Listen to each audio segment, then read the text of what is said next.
Alors nous sommes avec Kumar Sahabi et son collègue Thibaut Delhomme, co-scénariste du film. Le dire c'est bien, le chemin de fer c'est mieux. Voilà, sur le chemin de fer, donc en général, les transports interurbains. Oui, donc les chemins de fer, donc des exemples sont pris dans le Massif central où de nombreuses lignes ferment faute d'entretien, et aussi la ligne Poitiers-Limoges qui est en train d'être doublée par un projet assez, on va dire, démesuré, qui est la ligne à grande vitesse entre Poitiers et Limoges. Qu'est-ce qui vous a fait choisir ce sujet, Kumar ? Il se trouve que j'ai fait un stage dans le cadre de mes études, donc dans le Massif central au sud, en Lozère. Donc une région peu peuplée, et on voyait donc les lignes un peu fermées. J'ai vu des lignes fermées en arrivant, dans une durée de 3 mois, ce qui était assez marrant. Je suis arrivé par un train qui est fermé 2 mois après. Et parallèlement à ça, j'ai vu qu'il y avait quand même des projets défendus par des associations locales qui visaient à ouvrir des voies rapides dans ces lieux qui étaient peu peuplés, et des voies rapides qui finalement étaient bien plus coûteuses que l'entretien des lignes qui existaient déjà en matière de chemin de fer.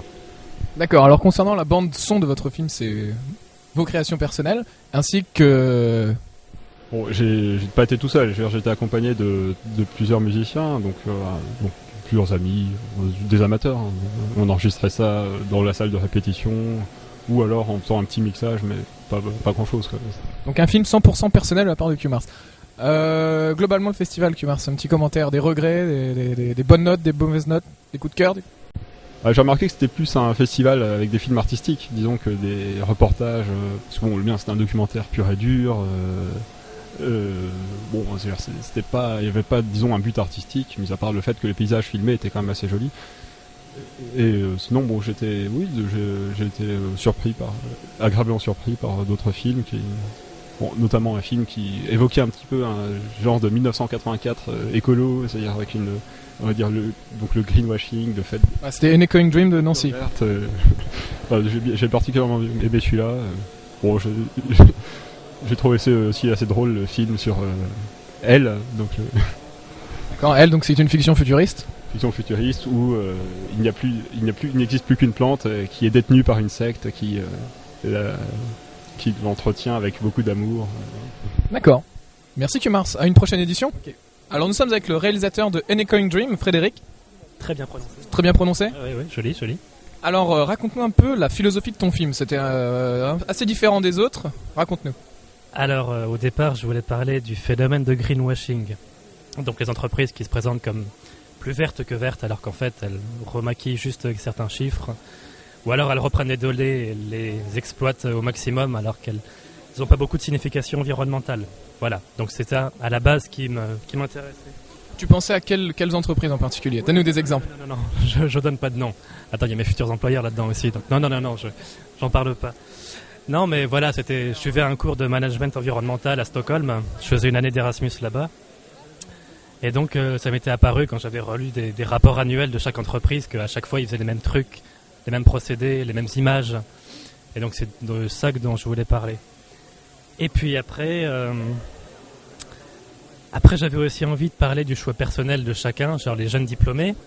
Si jamais ils étaient dans une situation pareille, qu'est-ce qu'ils feraient ? Est-ce qu'ils se rebelleraient ou alors est-ce qu'ils diraient bon ok d'accord ça va pour cette fois et puis ils en rajouteraient une couche et puis ok d'accord ça va pour cette fois. Et donc c'est ça le deuxième truc que je voulais montrer. Et au final je suis tombé en relisant de la mythologie sur le mythe de la nymphe Écho qui était tombée amoureuse de monsieur Narcisse. Et donc malheureusement pour elle, Narcisse avait que du dédain pour elle et il s'occupait que de sa propre personne. Donc voilà, j'ai voulu faire ce parallèle entre une entreprise scrupuleuse qui voudrait s'intéresser à son image plus qu'au fondement dont elle parlait. Voilà. Donc des entreprises vénales, on peut dire. Si on peut faire la comparaison entre Voilà. Vraiment, ouais, bien, joli. Ah oui, tu vois, un reporter, tu vois. Je suis dans l'action. Sinon, concernant le festival globalement, qu'est-ce que tu en as pensé ? C'est une très très bonne initiative, franchement. J'avais fait moi-même un espèce de festival de court-métrage dans mon école il y a 2 ans. Mais bon, déjà ça avait accueilli aucune personne extérieure à l'école, donc c'était juste dans l'école. Et ça portait pas sur l'environnement, parce que pour l'instant, l'industrie chimique et l'environnement, c'est pas encore aussi élevé qu'on pourrait l'espérer. Donc voilà. Mais en tout cas, je trouve que c'est une très bonne initiative de votre part, et je suis très fier de participer à ça. D'accord, est-ce qu'on aura l'occasion peut-être de revoir des étudiants, toi ou tes collègues de Nancy, pour la seconde édition, on espère ? Mais j'espère bien, je les motive. Tu vas faire de la pub ? Bien sûr, ça va de soi. Merci Frédéric. Alors nous sommes avec les 2 réalisatrices deux documentaires, l'un sur la Guadeloupe et l'un sur la Savoie. Alors Floraline, sur la Guadeloupe. C'était un court-métrage de 5 minutes qui parlait des merveilles de la Guadeloupe, la nature, les animaux, la mer et tout ce qu'il y a de beau en Guadeloupe. Voilà. D'accord. Et concernant, donc on voit à la fin de ton film quand même, le problème des recyclages, des déchets. Est-ce que tu peux nous en parler un petit peu plus, toi qui habites en Guadeloupe? Donc le réseau de recyclage en Guadeloupe n'est pas encore mis en place. Ils ont du retard. Et aussi en ce qui concerne le traitement des déchets, les centres de gestion de déchets et d'enfouissement, ils sont en train actuellement de travailler dessus. Donc il y a des ingénieurs qui s'occupent de la réalisation et de finition de ce projet. Mais en ce qui concerne le recyclage, il n'y a pas encore de choses qui sont faites vraiment. Il n'y a pas de tri sélectif par exemple comme chez nous? Donc dans certaines communes, ils ont installé des bornes où il faut trier les déchets. Mais en fait, la population n'est pas encore vraiment sensibilisée au recyclage. Il y a des fois, ils déposent les déchets carrément à côté. Ils mettent pas les bouteilles dans la borne. Ils ne sont pas encore adopté le geste. D'accord, c'est exactement. C'était ma prochaine question, Floraline, tu anticipes. Est-ce que les Guadeloupéens sont écolos? Il y a certains qui essaient de prendre les choses en main, mais il reste beaucoup de travail à faire en matière d'écologie en Guadeloupe. Oui. D'accord. Et aussi, je voulais dire qu'on a un très beau paysage, de très belles eaux. Ce serait dommage de gâcher tout cela. D'accord, merci Floraline. Alors on va passer à la Savoie avec Christine. Bonjour Christine. Bonjour. Alors, face à la caméra, dis donc, on a des conseils du caméraman maintenant. Alors Christine, d'où t'es venue cette idée de réaliser un film sur la Savoie? Sur la Savoie, parce que c'est ma région, là où je viens, et que chaque année on reçoit énormément de touristes en hiver, et que ça crée beaucoup de pollution. Et on le voit sur la diminution des glaciers chaque année. D'accord, tu nous as parlé dans ton film de 1 mégot jeté égale 1 mètre cube de neige contaminée. Alors est-ce que tu as vu beaucoup de mégots toi lors de cette saison hivernale?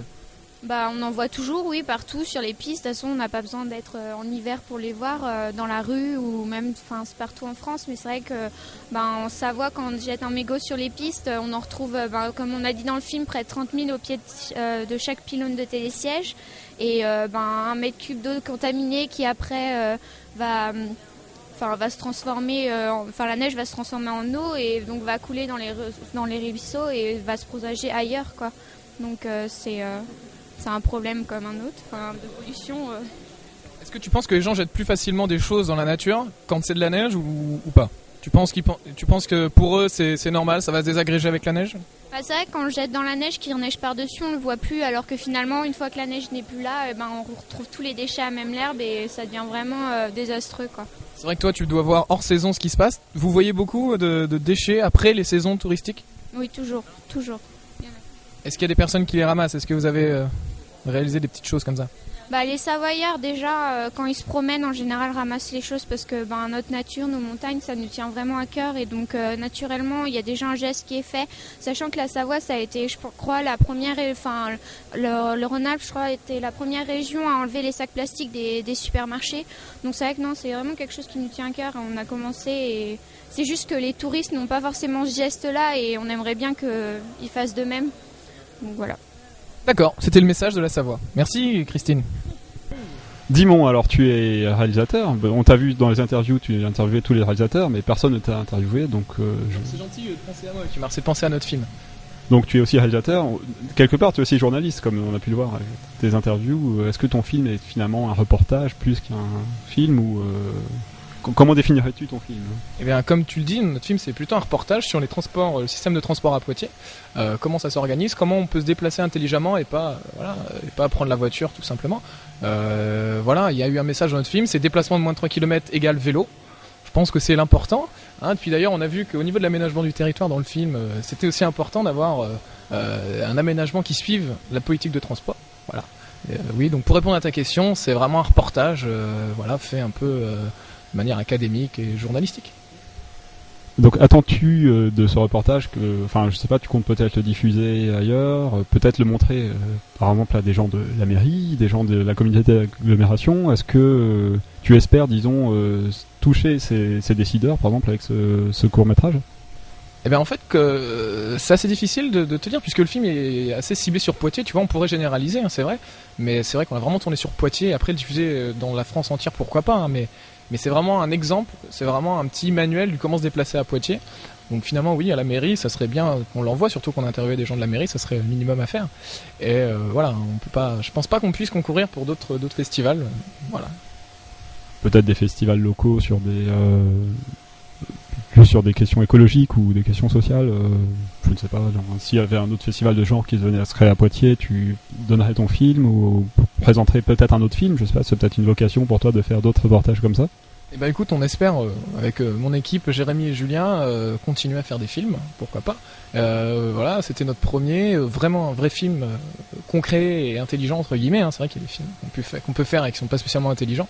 Là, c'est vraiment un film intelligent qu'on a. Tu vises d'autres films en particulier? Je vise aucun film en particulier, non pas tes films Q-Mars ni les miens, mais non, mais voilà, un vrai film qui interroge les gens et qui leur apporte des réponses à des choses qu'on peut se poser, des questions qu'on peut se poser. D'ailleurs, ton film, finalement, il y a un peu la continuité du nôtre, comme j'aime le dire. Nous, on était intracité et toi, tu es vraiment intercité. Donc voilà. La ville et la campagne. Bon, même si j'habite en ville. Tu habites la ville comme moi, tu es un citadin. Voilà, nous sommes citadins et citoyens d'ailleurs. Ce sera le mot de la fin. Merci Dimon. Merci Q-Mars. Et mon nom, c'est Simon. Pardon, Dimon. Alors, nous sommes avec Alexandre, le réalisateur du film La Menace. Bonjour Alexandre. Bonjour. Alors, parle-nous un peu de ton film La Menace, qui a été le premier film diffusé ici au festival. Oui, donc en fait, c'est un film où on a voulu montrer un aspect différent par rapport à la plupart des films traditionnels sur l'environnement, où en fait, on voulait montrer que la menace, en fait, peut venir de l'extérieur. On s'en rend pas compte, mais au final, c'est nous qui sommes un peu responsables de ça, quoi. D'accord, alors cette menace, est-ce que tu peux plus nous en parler par rapport au titre ? Alors justement, la menace, en fait, elle n'est pas très définie. C'est tout le long du court-métrage, on essaie de montrer qu'on ne sait pas trop ce que c'est, on tourne un peu autour du thème. Et donc cette menace, on la voit tous les jours, sans s'en rendre compte forcément. Et donc justement, c'est l'amalgame qu'on essaie de montrer durant le court-métrage. D'accord, alors est-ce qu'il y a un second degré à ton film ? Alors oui, en même temps, à la fin, on a essayé de couper un peu court par rapport au court-métrage, parce qu'on s'est aperçu que ça allait un peu déborder par rapport aux restrictions du festival. Donc on s'est dit, pourquoi pas faire un style, comment on dit ça, non pas ironique, mais bonne annonce, en fait, où en fait on pourrait pas forcément avoir une histoire linéaire, mais bon, avoir des séquences, et à la fin conclure qu'on voit que c'est une bonne annonce, mais bon... comme tout le monde le sait, on regarde principalement la télévision et qu'on ne se rend pas forcément compte de ce qu'il y a, du rapport qu'il y a entre montrer les choses et vivre les choses. D'accord, alors pour résumer, qu'est-ce que tu as voulu vraiment dire par cette bande-annonce et par à la fin ce couple qui regarde une bande-annonce et qui a l'air de pas être très passionné ? Justement, c'est que dans l'état actuel des choses, on est complètement décalé par rapport à la réalité et qu'on n'a pas forcément conscience de tout ce qu'il y a. D'accord. Est-ce que tu prévois de refaire un nouveau film pour une seconde édition ou un autre film pour n'importe quel autre festival ? Pourquoi pas, le tout c'est de trouver le temps et le moyen de mettre ça en place, quoi.